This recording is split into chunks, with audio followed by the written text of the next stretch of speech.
Yakov Lieberman est né le 12 avril 1802. Il est né à Saverne. Il était fils de rabbin. En automne 1822, Jacob va étudier à l'école talmudique de Metz. Le 1er novembre 1826, Jacob vient à Paris chez son frère Félix. Le 13 novembre 1826, conversion de Jacob au christianisme.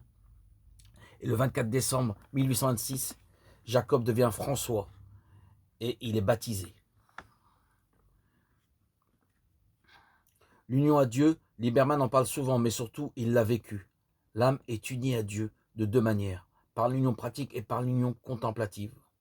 Voici quelques étapes de sa vie avec Dieu. L'expérience lui a tout appris, dit-il. Lieberman a vécu la moitié de sa vie de bonne foi dans le judaïsme. Jacob était son nom.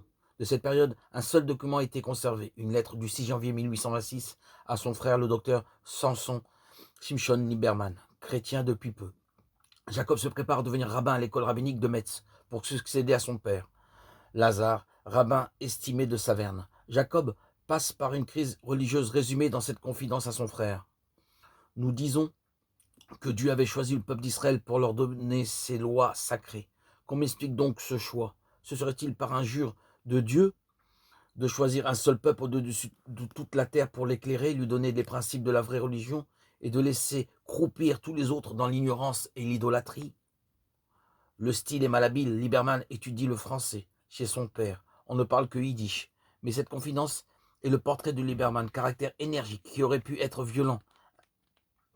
Indignation montrant une grande sensibilité, sens inné de la justice de Dieu, qui ne peut se choisir un seul peuple et laisser croupir tous les autres dans l'ignorance et l'idolâtrie.